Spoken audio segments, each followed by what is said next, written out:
नमस्कार, आप सभी का स्वागत है HRI न्यूज पर। दोस्तों, इस समय की बेहद बड़ी खबरें और मुख्य समाचार जो सामने निकल के आ रहे हैं आपके लिए लेकर आए हैं। इसी वीडियो में जानेंगे तमाम बेहद बड़ी खबरें। वहीं दोस्तों, अगर आप लोग भी किसानों के समर्थन में खड़े हैं और तीनों विवादित कृषि कानूनों को रद्द होते हुए देखना चाहते हैं तो अभी वीडियो को लाइक करके चैनल को सब्सक्राइब करके अपना समर्थन भी दर्ज करवाइए। तो दोस्तों, पहली बड़ी खबर जान लेते हैं। मोदी सरकार में सुधार का मतलब चोरी, इसलिए ये लोग लोकतंत्र नहीं चाहते, ये कहना है कांग्रेस के पूर्व अध्यक्ष राहुल गांधी का। क्या कुछ है पूरा मामला, आपको दोस्तों बताते चलें। किसानों के प्रदर्शन के बीच कांग्रेस नेता राहुल गांधी ने एक बार फिर से मोदी सरकार पर तीखा हमला बोला है। कांग्रेस के पूर्व अध्यक्ष राहुल गांधी ने नीति आयोग के CEO अमिताभ कांत के बयान के बाद मोदी सरकार के सुधारों पर तीखा हमला बोला है। दरअसल अमिताभ कांत ने कहा था कि भारत में बड़े सुधार कर पाना मुश्किल है क्योंकि यह बहुत बड़ा लोकतंत्र है, जिसके बाद राहुल गांधी ने कहा कि मोदी सरकार में सुधार का मतलब चोरी है। यही वजह है कि ये लोग लोकतंत्र से मुक्ति चाहते हैं और उसी को लेकर राहुल गांधी ने मोदी सरकार पर साधा है निशाना। वहीं दोस्तों, एक और बड़ी खबर आपको बताते चलें। किसान आंदोलन हरियाणा में खतरे में दिख रही है खट्टर सरकार। जी हाँ दोस्तों, क्या कुछ है पूरा मामला आपको बताते चले। बेहद बड़ी खबर है इस समय की।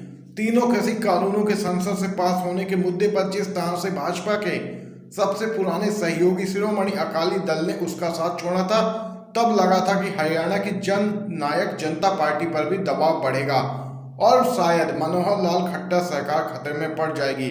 लेकिन ऐसा होता हुआ अब साफ साफ दिखने लगा है। उप मुख्यमंत्री दुष्यंत चौटाला बीजेपी के साथ मजबूती से खड़े रहे और किसानों का समर्थन किया, लेकिन जब पिछले 14 दिनों से किसान आंदोलनकारियों ने इन कानूनों को वापस लेने की मांग को लेकर दिल्ली की सीमाओं को घेर लिया है, इससे पार्टी के विधायकों के हौसले टूटने लगे हैं। वहीं दोस्तों, सूत्रों के अनुसार जैसे कि खबर मिल रही है, जननायक जनता पार्टी के 10 से 5 विधायकों ने किसान आंदोलन का समर्थन किया है और तीनों कृषि कानूनों को वापस लेने की मांग की है। गौरतलब है कि पिछले हफ्ते दादरी के निर्दलीय विधायक सोमवीर सांगवान भी खट्टर सरकार से इसी मसले पर समर्थन वापस लेने की घोषणा कर चुके हैं। और वहीं अगर ये 10 से 5 विधायक जन नायक जनता पार्टी से समर्थन वापस लेते हैं या खट्टर सरकार को समर्थन नहीं देते हैं तो फिर एक बार फिर से खतरे में पड़ सकती है हरियाणा की खट्टर सरकार और यहाँ पर दबाव इन विधायकों पर भी लगातार बढ़ता जा रहा है। वहीं दोस्तों, एक और बड़ी खबर आपको बताते चलें। जियो का सिम पोर्ट कराएंगे, अडानी अंबानी का करेंगे बॉयकॉट, ये कहना है किसानों का। केंद्र का प्रस्ताव ठुकरा, किसानों ने भरी हुंकार। जी हाँ दोस्तों, इस समय की बेहद बड़ी खबर आपको बताते चलें। कई दौर की बातचीत के बावजूद केंद्र सरकार किसान संगठनों को मनाने में नाकाम रही। बीते बुधवार शाम को केंद्र का प्रस्ताव ठुकराते हुए किसान संगठनों ने दोनों प्रमुख मांगों पर टस से मस न होने की बात कही। किसानों का कहना है कि कृषि क्षेत्र से जुड़े तीनों नए कानून पूरी तरीके से वापस हों और सरकार MSP की गारंटी का कानून लाए। इससे कम पर किसान संगठन मानने को तैयार नहीं है। क्रांतिकारी किसान यूनियन के अध्यक्ष ने कहा कि उन्होंने देश भर में रिलायंस और अडानी के उत्पादों का बहिष्कार करने का फैसला किया है। इसके अलावा रोज बीजेपी के मंत्रियों का घेराव भी किया जाएगा। किसान संगठनों ने चेतावनी दी है कि आंदोलन को अब और भी तेज किया जाएगा। किसान नेताओं ने बताया कि 14 दिसंबर को पूरे देश में धरना प्रदर्शन की तैयारियां हैं। वहीं दिल्ली और आसपास के राज्यों से दिल्ली चलो की हुंकार भी भरी जाएगी। गौरतलब है कि किसान नेता रिलायंस जियो से खासा नाराज नजर आए। उन्होंने कहा कि जियो के सिम पोर्ट कराने के लिए अभियान भी चलाएंगे। इसी के साथ दोस्तों, एक और बड़ी खबर आपको बताते चलें। राष्ट्रपति से मिलने के बाद विपक्षी दलों ने कहा रद्द हो कृषि कानून। जी हाँ दोस्तों, केंद्र के नए कृषि कानूनों को लेकर किसानों का आंदोलन जहां एक तरफ जारी है, वहीं बीते बुधवार को राहुल गांधी, शरद पवार समेत 5 विपक्षी नेताओं ने राष्ट्रपति रामनाथ कोविंद से भी मुलाकात की थी। विपक्षी नेताओं ने कहा कि उन्होंने राष्ट्रपति से मुलाकात के दौरान 3 कृषि कानूनों को निरस्त करने का अनुरोध किया है। कांग्रेस नेता राहुल गांधी ने कहा, हमने राष्ट्रपति से मुलाकात की और उन्हें 3 कृषि कानूनों के संबंध में हमारे विचारों से अवगत भी कराया। हमने इन्हें निरस्त किए जाने का अनुरोध किया। हमने राष्ट्रपति को बताया कि इन कानूनों को वापस लिया जाना बेहद महत्वपूर्ण है। उन्होंने कहा, जिस तरह से ये कानून संसद में पारित किए गए हैं उससे हमें लगता है कि यह किसानों का अपमान है, इसलिए वे ठंड के मौसम में भी प्रदर्शन कर रहे हैं। कांग्रेस के पूर्व अध्यक्ष राहुल गांधी ने आरोप लगाया कि ऐसा लगता है कि नए कानूनों का मकसद कृषि क्षेत्र को प्रधानमंत्री के मित्रों को सौंपना है, लेकिन किसान किसी से भी भयभीत नहीं है और पीछे नहीं हटेंगे। उन्होंने कहा कि किसान अपना शांतिपूर्ण आंदोलन जारी रखेंगे। वहीं दोस्तों, इसी के साथ एक और बड़ी खबर सामने निकल के आ रही है, आप सभी को बताते चलें। मोदी सरकार देश में भय और आतंक की तलवार लटकाकर रखना चाहती है, ये कहना है शिवसेना का। शिवसेना ने कहा कि केंद्र के नए कृषि कानूनों के खिलाफ किसान संगठनों द्वारा आयोजित किया गया भारत बंद को पूरे देश का समर्थन प्राप्त था।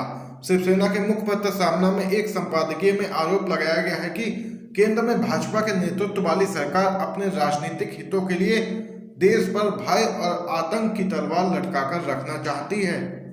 सामना में आरोप लगाया गया है कि देश में अशांति का समाधान ढूंढने के बजाय यहां अशांति बनाए रखना चाहते हैं भाजपा वाले।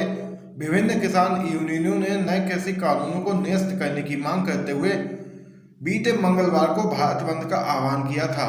वहीं संपादकीय में पूछा गया है कि राजनीतिक दलों द्वारा भारत बंद को समर्थन दिए जाने में क्या गलत था। इसमें किसानों के आंदोलन को देश में अराजकता पैदा करने की कोशिश बताए जाने और विरोध कर रहे किसानों को खालिस्तानी करार देने के लिए भाजपा की जमकर आलोचना की गई है। तो देख सकते हैं दोस्तों, शिवसेना ने साधा है निशाना केंद्र की मोदी सरकार पर। वहीं एक और बड़ी खबर आपको बताते चले। खबर दोस्तों उत्तर प्रदेश से 2022 के विधानसभा की चुनावी तैयारियां हुई तेज। शिवपाल ने ओवैसी से गठबंधन का किया है इशारा और वहीं बीजेपी को बताया है किसान विरोधी सरकार। प्रसपा के राष्ट्रीय अध्यक्ष शिवपाल यादव ने बताया कि 2022 में विधानसभा के आम चुनाव में एआईएमआईएम से गठबंधन करने का उनका इरादा है। इसके साथ ही शिवपाल यादव ने एआईएमआईएम पार्टी के अध्यक्ष ओवैसी को धर्मनिरपेक्ष भी बताया है। बता दें कि प्रगतिशील समाजवादी पार्टी के अध्यक्ष ने 2022 में विधानसभा के आम चुनाव में छोटे छोटे दलों को एक साथ आने की अपील की है और हैदराबाद की ओवैसी की पार्टी एआईएमआईएम से गठबंधन करने का भी इशारा किया है। शिवपाल यादव ने आगे कहा कि इस बारे में हमारी ओवैसी से बात भी हुई है और उनके प्रदेश अध्यक्ष भी हमसे मिले हैं। उन्होंने कहा कि भारतीय जनता पार्टी को हटाना है सत्ता से तो सभी छोटे छोटे दलों को एक हो जाना चाहिए।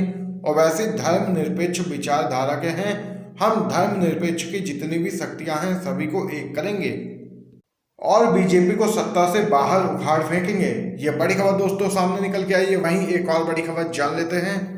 बिहार में बीजेपी विधायक ने भी माना अपराधी बेखौफ हैं। आरजेडी बोली 40 सीट वाले कुर्सी से चिपकेंगे तो ऐसा ही होगा। आपको बताते चले बिहार में अपराधी बेखौफ हैं।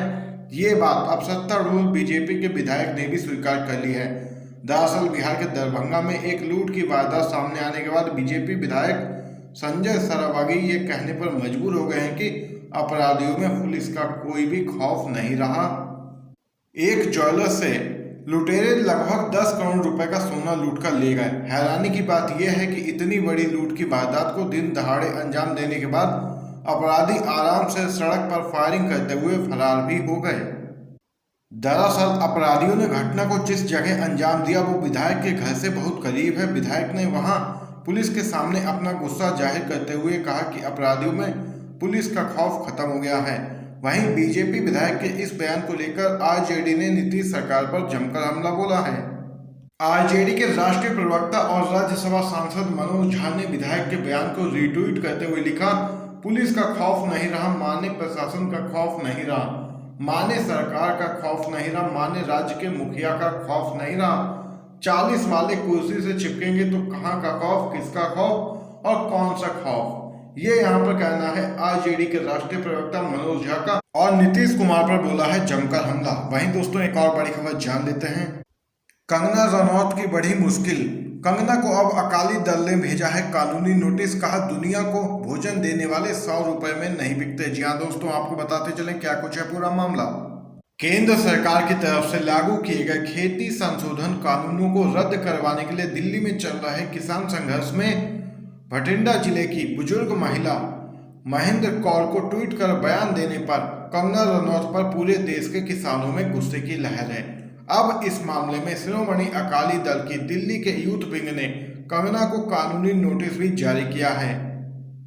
यह नोटिस यूथ विंग के प्रधान के द्वारा कंगना रनौत को भेजा गया है। इस संबंधी जानकारी देते यूथ विंग के प्रमुख ने कहा कि आजकल की अभिनेत्रियों को राजनीति से दूर रहना चाहिए और बयानबाजी करने से गुरेज करना चाहिए। कंगना का यह बयान उसकी तंग मानसिकता को दिखाता है, इसलिए उसे माफी मांगनी चाहिए। उन्होंने कहा कि जो किसान और सिख पूरी दुनिया को भोजन दे सकते हैं वह 100 रुपए में बिकने वाले नहीं है। तो दोस्तों ये बड़ी खबर सामने निकल के आई है। वहीं एक और बड़ी खबर आपको बताते चलें, एनआरसी और एनपीआर को बंगाल में लागू नहीं करेंगे, ये कहना है पश्चिम बंगाल की मुख्यमंत्री ममता बनर्जी का।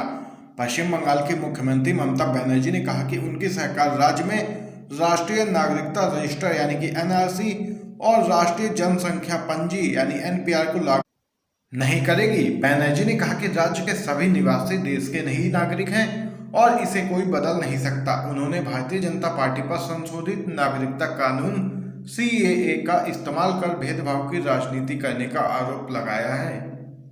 उन्होंने दावा किया है कि यह भाजपा द्वारा लोगों को राज्य से बाहर करने की साजिश है।